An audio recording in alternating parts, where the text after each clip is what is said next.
Okay, hey, welcome back to my channel. As you guys can see today, I have another salon job horror story for you guys. I'm glad that some of you guys are enjoying these videos because I have a lot of stories to tell you and they get crazier and crazier as we go. So today we're gonna be on episode number 3.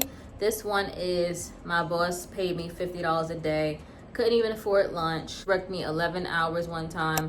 Remember, $50 for the day, 11 hours, $50. That does not make any type of sense. What is that per hour? Let me know below, because that's crazy. And a lot of celebrity clients, and she had OCD to the max. So yeah, won't be mentioning any names in salon, any names of people there. I'll just make up some names, stuff like that as we go along, because I'm not trying to get into no issues with nobody. So yeah, let's just get started. This salon was, I would say, in the 60s in Manhattan, if you know what that area is, along the 60s and stuff like that. So I had to take probably like the 4 to 6 train to get up there. It was on the east side, so not too bad for travel and stuff like that. So I went there because it's not a lot of black owned salons in Manhattan. I don't know why.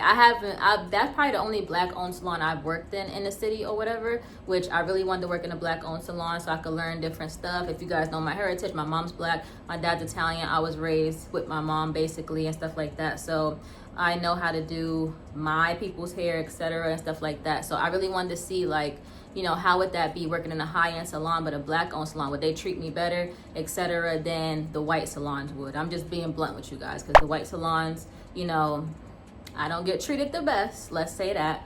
So I wanted to see if, like, I was like, okay, so she's from around the way, basically from one of the 5 boroughs, and she's a black owner. She'll treat me a little bit better. Who knows? I don't know. Not sure. But they treat me pretty well. It was just certain things with her I couldn't really get past, you know, to stay there or whatever. It just wasn't good financially. She did have an issue with OCD. I'm going to explain that further. And yeah, so a cool coworker, once again, always meet cool coworkers there. So my main coworker there had to train me. She was really cool. Really liked her. We got along really well. We all actually grew up in the same borough or whatever, so we could relate to that. I knew where she grew up at and she knew around my way. So that was that. Anyway, this boss was very successful to her salon. She catered to African American women in high-powered roles. I met a lady that I think she was like the CEO owner of like an electric company. I don't know if it was this country, another country. Another lady was a plastic surgeon. There was doctors coming there. There was magazine editors. There was people that styled for different celebrities and stuff. She even did like people's hair. Like she did, I don't think I mentioned no names, but like top people, like up there with the Steve Harveys and the Oprahs and stuff like that. Let's just keep it like that. So yeah, she did those people or whatever.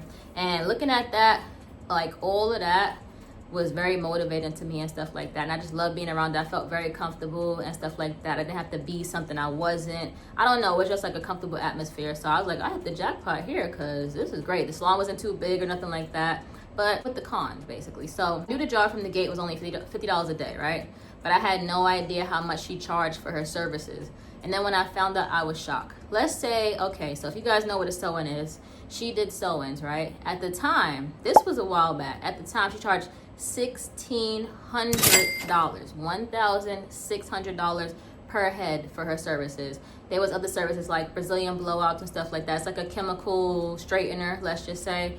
And for that was like $700. So these people that came there were very rich, let's say that. They could afford it. I remember one time there was a girl that came there. She was like a football player's wife. I'm not sure exactly what team the guy played for, but she was like, when she found out the price, she was like, oh my God, he's gonna get mad at me because I had no idea that the service cost that much. So I think she gave her like a little bit of discount, but it was very expensive. Even for me, I was like, I never heard of nobody charging that much for that. And I know how to do sew-ins myself, but I saw her technique and stuff like that. I get it. I get what she's doing and stuff like that, but that was a lot of money. I don't know. And to pay us $50 a day and making $1,600 a head is just outrageous, basically. So, and then when the first girl got this, she told me that she was making $30 an hour when she, I'm sorry, $30 a day when she first got there. I was like, oh no, ain't no way. Like, ain't no way. I have actual real rent that I have to pay.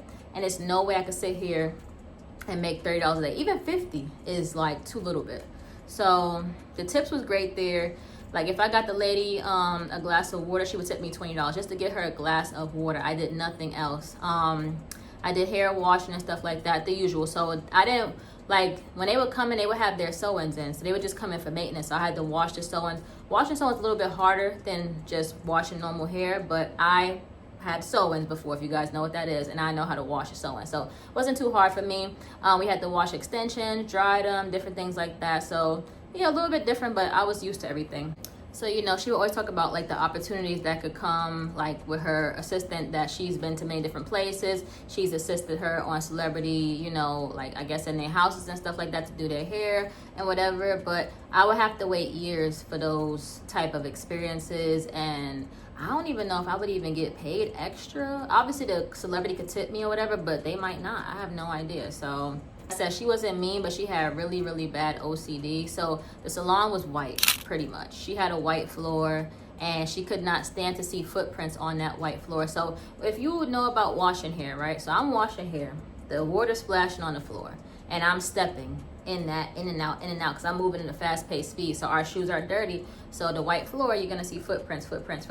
We had to mop every single, I would say probably every 5 minutes, just to make sure that there was no footprints for her, because she couldn't take that. Basically, the OCD was kicking in real bad. So I was just like, ooh, that's a little crazy to be mopping every 5 minutes for $50 a day. I was like, this is a little crazy. I don't know. One time, actually, this was the first time I ever had an experience with a Karen. Like I said, that's a black-owned salon in a very rich part of Manhattan, which is predominantly white. Let's just say that. Not a lot of, or it's foreign. It's not a lot of black people around there and stuff like that. So I'm sure the lady, when she walked up in the salon, she was shocked to see almost every stylist, everybody in there was black. She was like, oh.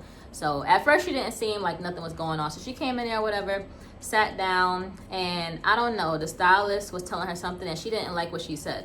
So she proceeded to leave, and she literally said that we were discriminated against her, and that she didn't feel comfortable. Like, we made her feel so uncomfortable in there, and nobody was even paying any attention to her. Just the person that was telling her what they was going to do with her hair, and that's it. She just wanted to come in there and start something, because she could not believe that black people was able to have a salon in that area, could afford the rent there and stuff like that. Yes, we can. Get over it. Like, I'm sorry. Everything is not about you guys. That's just how the cookie crumbles. So, yeah. Anyway, she was upset. Even the stylist that, I think we had one white stylist there, and even he was like, what are you talking about? We didn't even like stare at you or anything like that. You just trying to make a scene. So she left, never seen her again. She had no intention to get her hair done. Once she saw that we was black, she was like, oh, I can't be in here, excuse me. You know how it goes or whatever. So I was just like, whoa. So for me, the straw that broke the camel's back, after only being able to, I would go to lunch and I could only buy hot dogs on the street, because at the moment I think the hot dogs like $1.50.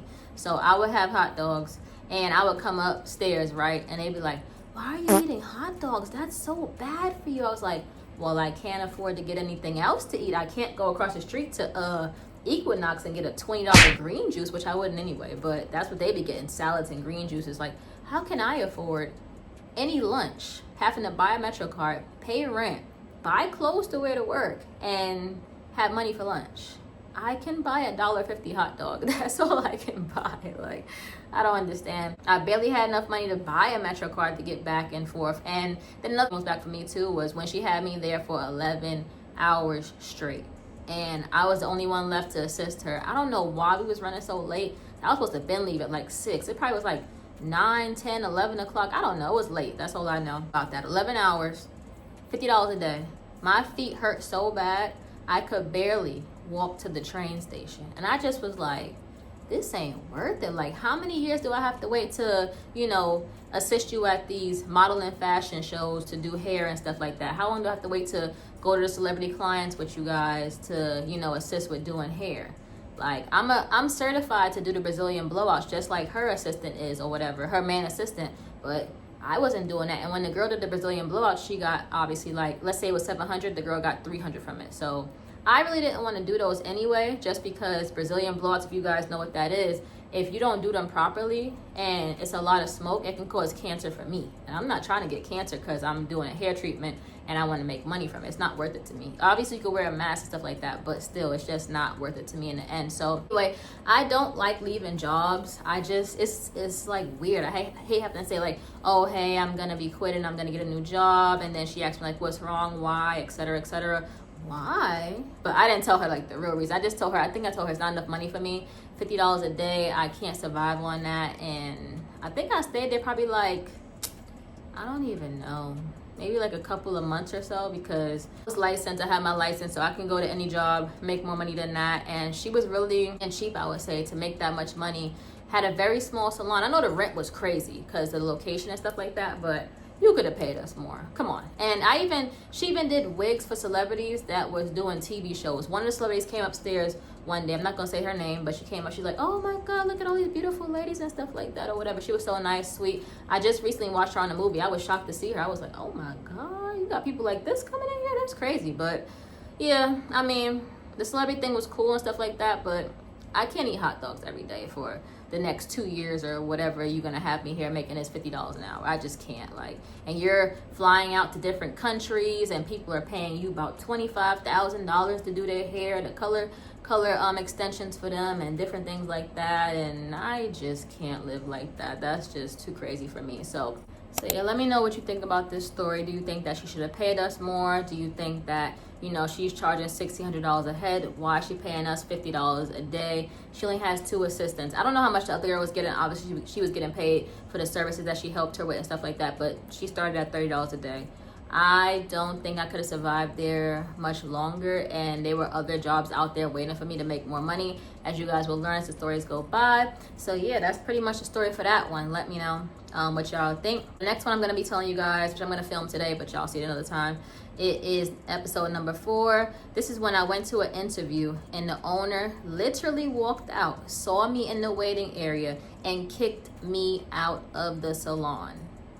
And I'm sure you guys can guess what the reason were in front of the customers and stuff. So my school sent me to a racist salon in New York City. And mind you, the owner, he was Egyptian. He was darker than me. I don't know what the issue was, but stay tuned for that story. Yes, it gets crazier and crazier as we go along. So hopefully you guys enjoyed this one. I'll see you next time.